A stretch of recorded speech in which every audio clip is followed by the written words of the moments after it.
झंडे बदल गए हैं, दल के पंडे बदल गए, अब चुनाव बाजों के भी हथकंडे बदल गए। हुक्का बदल गया, उसका तंबाकू बदल गया, निर्वाचित होकर सुल्ताना डाकू बदल गया। उनके चमचे चादर बे चादर बदल गए, दल बदलू नेताओं के अब फादर बदल गए। हम अपने हिस्से की तकदीर नहीं देंगे, हम अपने हिस्से की तकदीर नहीं देंगे। घर ले लो, अम्मा की तस्वीर नहीं देंगे। बापूजी पढ़ते थे रामायण हम लेंगे, हम बड़े बुजुर्गों की जागीर नहीं देंगे।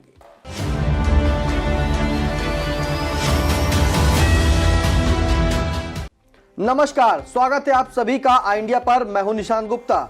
आई इंडिया के खास कार्यक्रम रंदा के लिए आप सभी दर्शकों का एक बार फिर से स्वागत है। हमारे साथ इस खास कार्यक्रम के लिए आई इंडिया के स्टूडियो में इस वक्त मौजूद हैं वरिष्ठ पत्रकार, कवि एवं रंगकर्मी ज्ञान प्रकाश सिंह प्रतीक जी। तो प्रतीक जी, आपका बहुत बहुत स्वागत है। आज रंदा की पहली खबर पर हम आपको ले चलते हैं, जहां अपनी दूसरी पुण्यतिथि पर खूब याद आए पूर्व केंद्रीय गृह राज्य मंत्री रामलाल राही। क्या कहता है रंदा, सुनते हैं। देश के प्रथम जल सत्याग्रही व बाबूजी के नाम से सुख्यात रहे पूर्व केंद्रीय गृह राज्य मंत्री रामलाल राही की द्वितीय पुण्यतिथि पर रंदा कृतज्ञ राष्ट्रवासियों की ओर से उन्हें उनकी चिरात्मा को प्रणाम करता है तथा उन्हें भावभीनी श्रद्धांजलि कवित्री सुभद्रा कुमारी चौहान की इन काम पंक्तियों से अर्पित करता है। बढ़ जाता है मानवीर का रण में बलि होने से, मूल्यवती हो जाती है भस्म यथा सोने से। बाबूजी का इतना विराट व्यक्तित्व कृतित्व था कि उन पर किताब लिखने वाले सेवानिवृत्त एसोसिएट प्रोफेसर व आरएमपी डिग्री कॉलेज के प्राचार्य रहे प्रेमानंद दीक्षित द्वारा लिखित ग्राम नेतृत्व का उभार में भी सभी बातें और उनके द्वारा किए गए सामाजिक व राजनीतिक सेवाओं को भरपूर जगह वो नहीं दे पाए, लेकिन जितना भी उनके प्रति लिखा है वो वास्तव में राजनीति व समाजनीति के जिज्ञासुओं के लिए प्रेरणा का विषय है। जो उन्होंने राजनीति व समाजनीति में कार्य किए वो तो अनुकरणीय ही है। उनके पदचिन्हों पर चलकर उनके पुत्र व पूर्व विधायक रमेश राही तथा कारागार राज्य मंत्री सुरेश राही आगे बढ़ने का कार्य कर रहे हैं। वो बाबूजी के शुभचिंतकों का भी विशेष आदर सम्मान करने व उनसे सलाह मशविरा लेने में अपने पिताजी की भांति पीछे नहीं रहते हैं। उनके शुभचिंतक जब बाबूजी से जुड़ी कोई भी चर्चा सुनते या कहते हैं तो अनायास ही उनकी आंखों से अश्रु बिंदु निकलने लगते हैं। 22 वर्षों तक बाबूजी के साथ रहे उनके निजी सचिव सुरेश वर्मा, ऐसा कोई दिन नहीं होता जिस दिन उन्हें याद न करते हों और पानी बिना मछली की तरह दिल में तड़फन न महसूस करते हों। बाबूजी ने उन्हें पूरे भारत के तीर्थों का तो भ्रमण कराया ही था, नेपाल व भूटान तक की यात्राएं कराई थी। उनके साथ गुजारे गए हर लम्हों की कसक उनके दिलो दिमाग में बसी रहती है।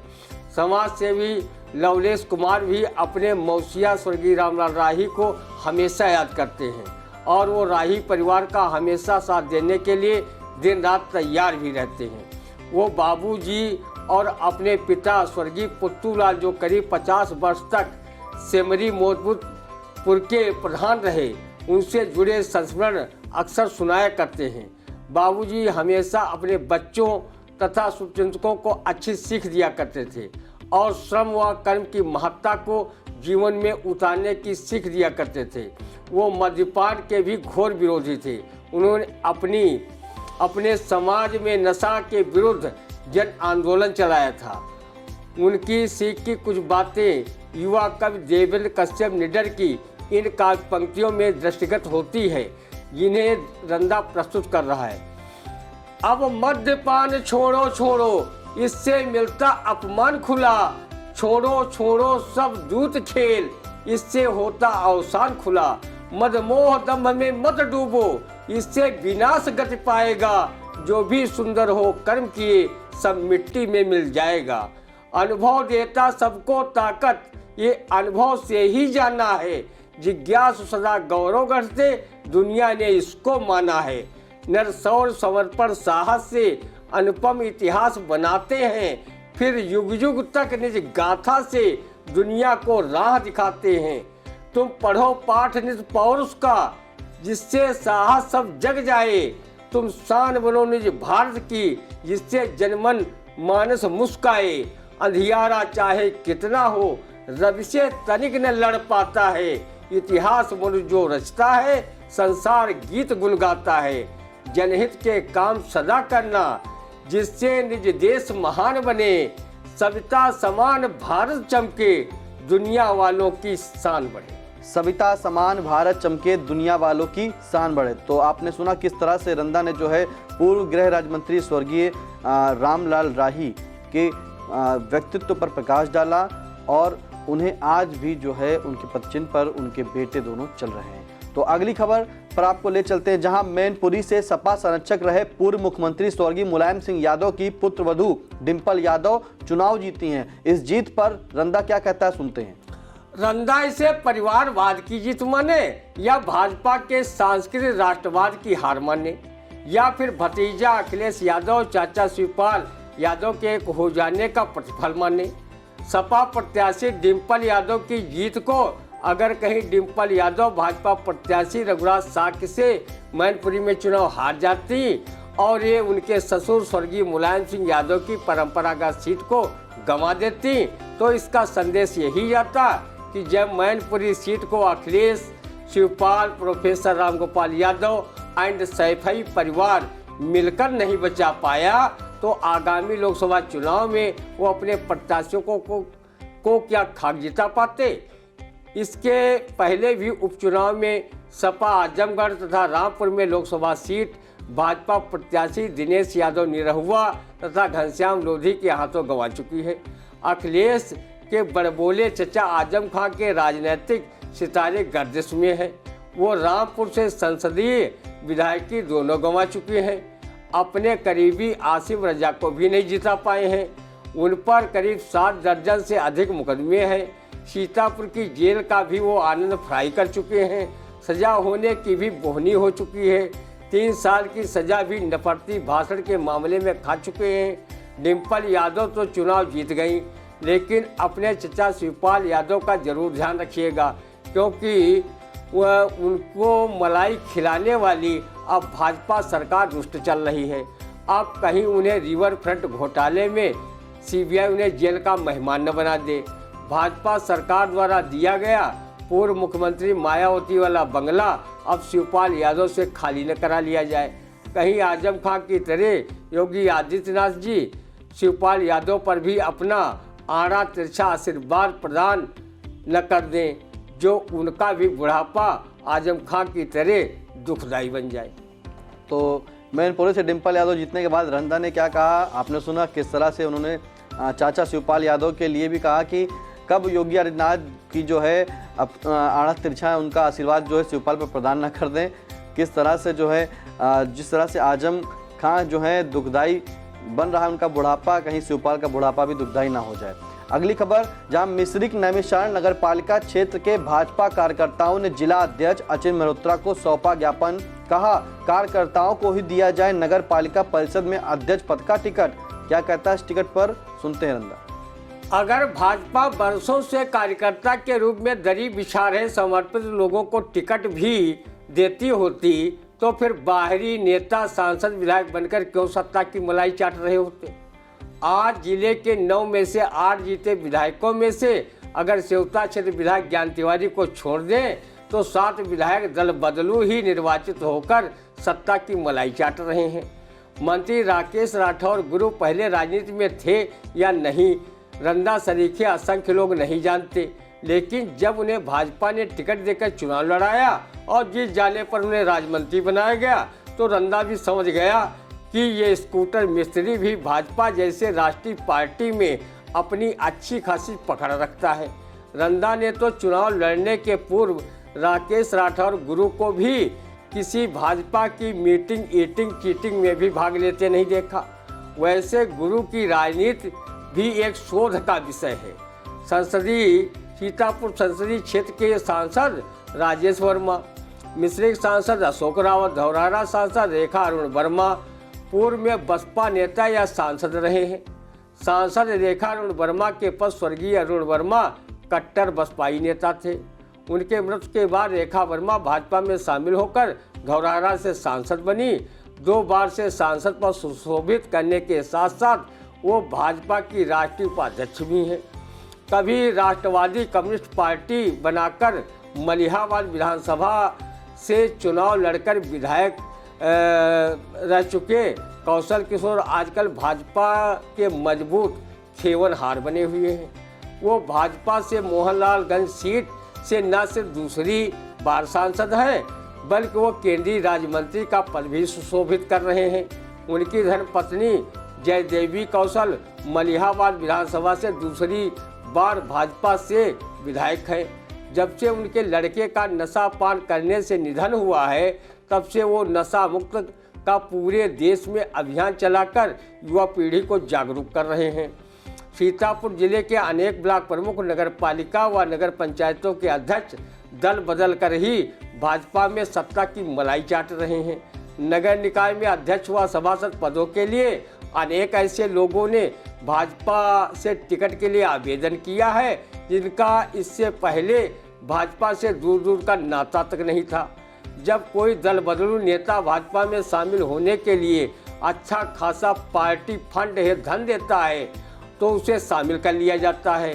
पार्टी के समर्पित कार्यकर्ता जब दल बदलुओं का विरोध करते हैं, तो उन्हें आरएसएस व भाजपा के बड़े नेता समझा देते हैं कि कम से कम यह तो देखो कि आपके घर आई नई नवेली दुल्हन कितना सारा दहेज लेकर आई है। क्या कोई पार्टी दहेज रूपी फंड के बिना भी चल सकती है? वो समर्पित कार्यकर्ताओं को अनुशासन का पाठ पढ़ाकर चुप करा देते हैं। कार्यकर्ताओं ने ज्ञापन दिया तो बेचारे भाजपा जिलाध्यक्ष अचिन मेहरोत्रा ने अपने पास कार्यकर्ताओं का मन रखने के लिए उस ज्ञापन को रख लिया होगा। किंतु प्रदेश संगठन के नेताओं की भी दल बदलों को शामिल करने में भूमिका होती है। जब कोई नेता दल बदल कर दूसरे दल में शामिल होता है, तो रंदा प्रसिद्ध व्यंग कवि अरुणेश मिश्र की दल बदलों पर लिखी गई ये काव्य पंक्तियां कहने पर मजबूर हो जाता है। झंडे बदल गए हैं, दल के पंडे बदल गए, अब चुनाव बाजों के भी हथकंडे बदल गए। हुक्का बदल गया, उसका तंबाकू बदल गया, निर्वाचित होकर सुल्ताना डाकू बदल गया। उनके चमचे चादर बे चादर बदल गए, दल बदलू नेताओं के अब फादर बदल गए। दल बदलू नेताओं के अब फादर बदल गए। बिल्कुल सही कहा आपने कि जिस तरह से जो है भाजपा सरकार में जो जब अगर ज्वाइन करना हो तो कोई मानक नहीं है कि किस तरह ज्वाइन करे, वो फंड दे दे और ज्वाइनिंग कर ले, ये रंदा का कहना है। अगली खबर ले चलते हैं, जहां गुजरात में 7वीं बार जीती भाजपा, हिमाचल प्रदेश में कांग्रेस ने फहराया जीत का परचम। क्या कहता है रंदा, सुनते हैं। 18 घंटे काम करने वाले हमारे पीएम महोदय 24 घंटे चुनाव प्रचार, रोड शो व प्रबंधन में लगा दिए और गृह मंत्री अमित शाह चुनावी रणनीति बनाने व उसे अमली जामा पहनाने में लगे रहे। पीएम महोदय के गुजराती पूंजीपति मित्र गौतम अडानी व मुकेश अंबानी पर्दे के पीछे से कुबेरगिरी करते रहे। पूरे देश के बड़े पदाधिकारी, मंत्री व मुख्यमंत्री तक गुजरात चुनाव में प्रचार करने गए। तब भी अगर भाजपा न जीतती तो गुजरात मॉडल ही धराशायी हो जाता। गुजरात चुनाव में कार्यकर्ताओं की मेहनत तथा पीएम व गृह मंत्री की हिकमत काम आई, जिससे चुनावी चक्रव्यूह का 7वां द्वार भी आसानी से तोड़ा जा सका। दिल्ली एमसीडी तथा हिमाचल प्रदेश की हार ने भाजपा को पूरे देश में गुजरात की जीत का जश्न मनाने से रोक दिया।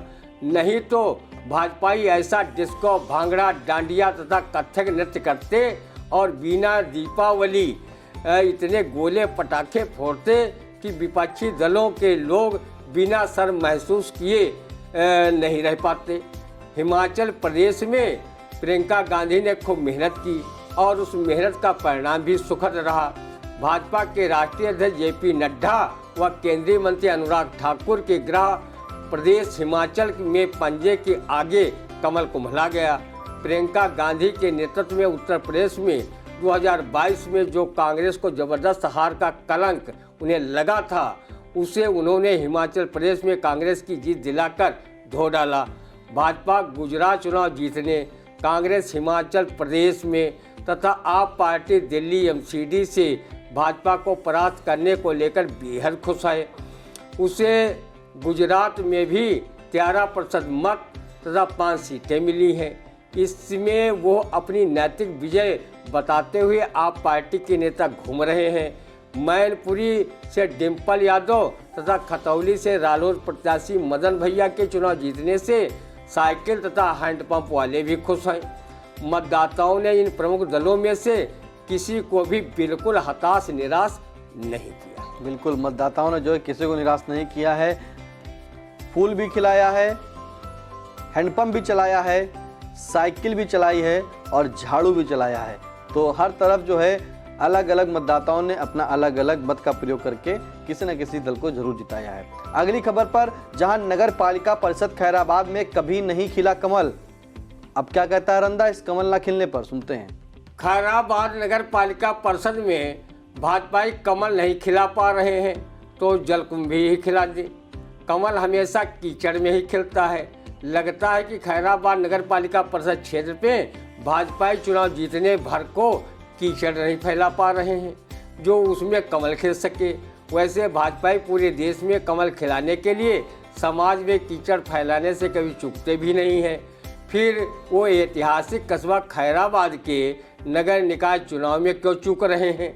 वैसे अब भाजपाइयों को कीचड़ फैलाने में ज़्यादा दंड बैठक कसरत नहीं करनी पड़ेगी।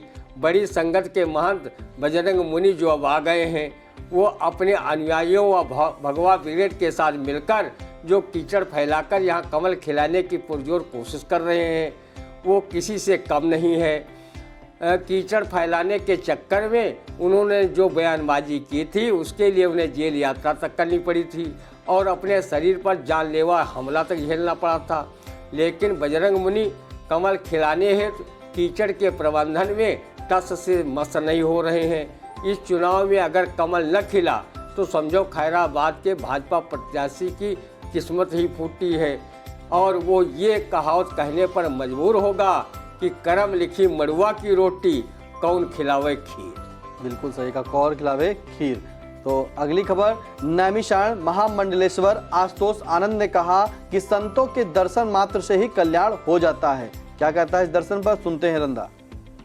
अगर संतों के दर्शन मात्र से रंदा जैसे लोगों का कल्याण हो जाए तो संत आसाराम बापू व गुरमीत राम रहीम व स्वामी चिन्मयानंद जैसे संतों के दर्शन करने में भी गुरेज न करें।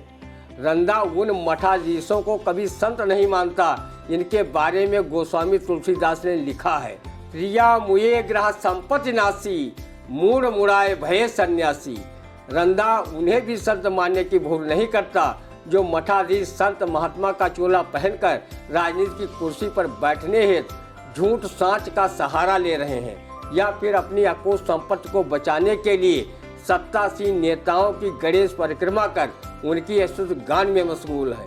रंदा सूर कबीर, तुलसीदास, संत रविदास, समर्थ गुरु रामदास सहित अनेक संत मनीषियों का हमेशा स्मरण कर उनके द्वारा समाज सुधार के क्षेत्र में कही गई हर बात का न सिर्फ समर्थन करता है बल्कि उनकी हर बात को आत्मसात करता है। रंदा उन्हें संत मानकर श्रद्धान्वित होता है जो साधारण जीवन यापन के साथ स्वामी रामकृष्ण परमहंस व स्वामी विवेकानंद की तरह ज्ञानार्जन कर समाज को सही दिशा प्रदान करने में अपनी ऊर्जा लगाते हैं। संत का हृदय नवनीत के समान होता है। वो सभी प्राणियों को ईश्वर की अनमोल कृतियाँ मानकर उसे प्रेम करता है, जीवों पर दया करता है, करुणा परोपकार का उसमें विशेष गुण होता है। वो सत्य, अहिंसा, सदाचार पर तो स्वयं चलते हैं और दूसरों को भी चलने हेतु प्रेरित करते हैं। ऐसे सद्गुणी सत्य मिल जाए तो रंदा अपना कल्याण कराने हेतु उनके दर्शन करने अवश्य पहुंच जाएगा। रंदा 88,000 इस मुनियों की तपोभूमि नैमिषारण्य को हमेशा दिल से प्रणाम करता है।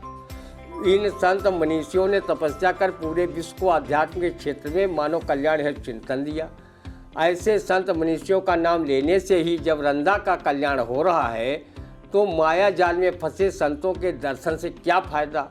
रंदा गृहस्थ जीवन में ही एक संत के रूप में अपना जीवन निर्वाह कर रहा है, क्योंकि शास्त्रों में गृहस्थ जीवन को ही सर्वोत्तम जीवन बताया गया है।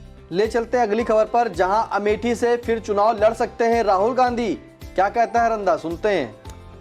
लक्ष्य कोई बड़ा नहीं, हारा वही जो लड़ा नहीं।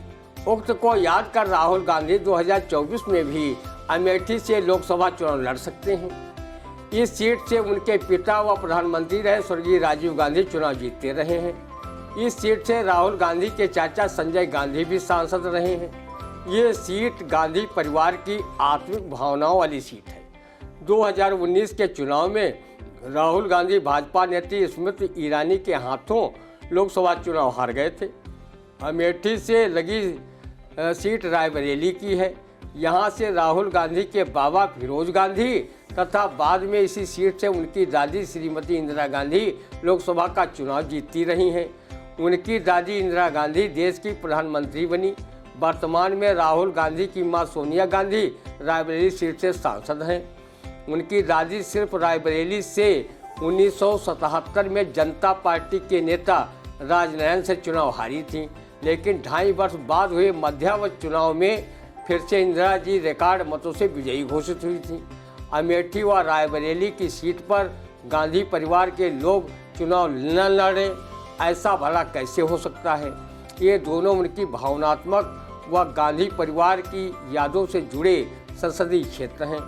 रंदा की नेक सलाह है कि राहुल जी आप प्रसिद्ध कवि संदीप मिश्र सरस की इन काव्य पंक्तियों को साकार करते हुए अमेठी से जरूर चुनाव लड़ें।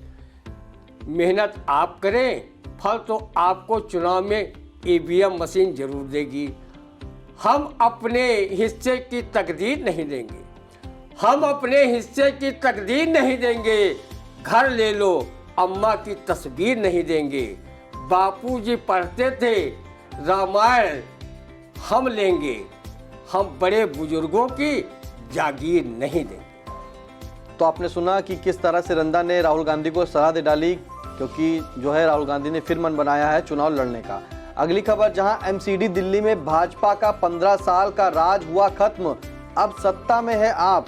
क्या कहता है रंदा, सुनते हैं। दिल्ली के सीएम अरविंद केजरीवाल की पार्टी आप तो निकली भाजपा व कांग्रेस जैसी राष्ट्रीय पार्टियों की बाप, उसके आगे क्षेत्रीय पार्टियों को भी सूंघ गया सांप। उसने विधानसभा में 15 साल पुरानी कांग्रेस की शीला सरकार पर झाड़ू लगाकर 3 बार अरविंद केजरीवाल को सीएम बनाया। अब 15 वर्षों से एमसीडी पर काबिज भाजपा पर भी झाड़ू फेरकर उस पर कब्जा कर लिया।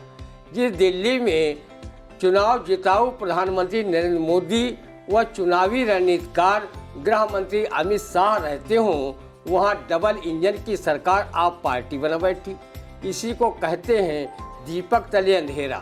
पीएम व गृह मंत्री गुजरात में चुनावी सभाओं में अपने भाषणों में खूब चिल्लाते रहे और दिल्ली की एमसीडी में अरविंद केजरीवाल अपनी आप पार्टी के साथ झाड़ू लगाते रहे।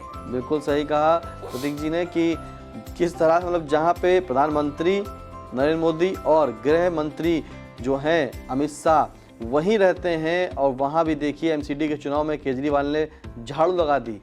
अगली खबर, लहरपुर कोतवाली इलाके के ग्राम पंचायत खानपुर सादात के प्रधान सत्तार ने की प्रधानमंत्री व मुख्यमंत्री के लिए अभद्र भाषा का प्रयोग, केस दर्ज कर प्रधान भेजे गए जेल। क्या कहता है रंदा, सुनते हैं।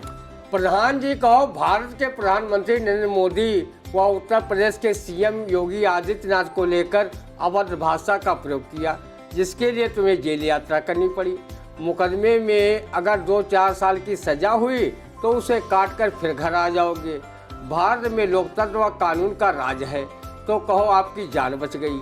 आप कहीं भारत के बजाय कम्युनिस्ट देश चीन के नागरिक होते और पीएम सीएम की तरह वहाँ के राष्ट्रपति शी जिनपिंग पर अभद्र भाषा का प्रयोग करते तो तुम्हें फांसी देकर खुदागंज भेज दिया गया होता, क्योंकि चीन में राष्ट्रपति के विरुद्ध अनर्गल टिप्पणी करने पर मृत्युदंड का प्रावधान है। हमारे पीएम स्वयं कहते घूम रहे हैं कि विपक्षी नेता हमें 2.5 से 3 किलो गाली रोज देते हैं। ऐसे गालीबाज विपक्ष को क्षमा वरण को चाहिए, छोटन को उत्पात का रही महल को घट्यो, जो भरगुमारी लात समझ कर ही छोड़ रहे होंगे। नहीं तो अब तक ईडी, सीबीआई व आईटी विभाग गालीबाज विपक्षी नेताओं की ऐसी तैसी कर उन्हें जेल का मेहमान बना चुका होता। रंधा का मानना है कि लोकतंत्र में अपनी बात कहना हर व्यक्ति का मौलिक अधिकार है, किंतु किसी की भावनाएं आहत हों ये कतई ठीक नहीं है। किसी को कुछ कहने के पहले कबीरदास के इन दोहों पर जरूर ध्यान देना चाहिए। ऐसी बानी बोलिए मन का आपा खोए, औरन को शीतल करे आपो शीतल होए। बोली एक अमोल है जो कोई बोले जान, और ही ये तराजू तौल के तब मुख बाहर आन। बिल्कुल सही कहा, हे तराजू तौल के तब मुख बाहर आन। जो बोलना चाहिए वो सोच समझ कर बोलना चाहिए, क्योंकि एक बोली से ही, एक शब्द से ही जो है विचार बदल जाते हैं। अगली खबर, राज्य मंत्री राकेश राठौर गुरु के क्षेत्र में भी 75 घंटे का मेगा सफाई अभियान हुआ धड़ाम। क्या कहता है रंधा, सुनते हैं। सीतापुर नगरी क्षेत्र में साफ सफाई तो बरसों से धड़ाम ही चल रही है। वो मध्य प्रदेश के इंदौर शहर जैसा कब साफ सुथरा ही रहा है। कब यहाँ के नालों में सुअर सुअरियों ने अपना भोज्य पदार्थ नहीं ढूंढा है। कब यहाँ के निवासी मच्छर जनित रोगों के शिकार नहीं हुए हैं। कब यहाँ के निवासियों ने नालियों की बजबजाहट से उपजी सड़ांध को कन्नौज का सेट समझकर नहीं सूंघा है। यहाँ के निवासियों ने राकेश राठौर गुरु को साफ सफाई की योग्यता पर तो वोट दिया नहीं। वो भाजपा के कमल चुनाव चिन्ह व प्रत्याशी के स्कूटर मोटरसाइकिल की मरम्मत व सफाई की योग्यता पर वोट दिया है। योगी सरकार ने उन्हें 2024 में होने वाले लोकसभा चुनाव में जाति संतुलन को साधने के लिए अपने मंत्रिमंडल में जगह दी है। अब राज्य मंत्री के क्षेत्र में ही 75 घंटे का मेगा सफाई अभियान धड़ाम हो चाहे महामेगा अभियान, इसमें बेचारे राज्य मंत्री गुरु का क्या दोष है। सड़क पर कूड़ा व केले खाकर आप फेंकते हैं, नालियों पर अतिक्रमण आप करते हैं, गंदगी फैलाने में आप स्वयं भूमिका निभाते हैं, स्वच्छता के प्रति स्वयं जागरूक नहीं है। आप चलनी में गाय दुहाएं और फिर कर्म को लाग दें कि कहावत चरितार्थ करते हुए साफ सफाई न होने का ठीकरा शहरी विकास राज्य मंत्री राकेश राठौर गुरु पर फोड़े, ये सरासर अन्याय है। जब गुरु जी अपने दुर्गापुर व अपने आवास के आसपास की सफाई नहीं करवा पाते तो नगर की वो क्या सफाई कराएंगे, ये आप स्वतः समझ सकते हैं। तो आपने सुना किस तरह से अन्य खबरों पर रंधा चलकर जो वरिष्ठ पत्रकार व कवि हैं ज्ञान प्रकाश सिंह जी ने किस तरह से आपको बताया, हर एक खबर का जो है संक्षेप में रंधा चलाया है। तो कैसा लगा रंधा, कमेंट करके ज़रूर बताइए। और आई इंडिया हमारे चैनल को जो है ज़रूर सब्सक्राइब करें, लाइक करें, कमेंट करें, खबरें जो हैं शेयर करें। अब दीजिए इजाज़त, मिलते हैं आपको अगले रविवार को। नमस्कार।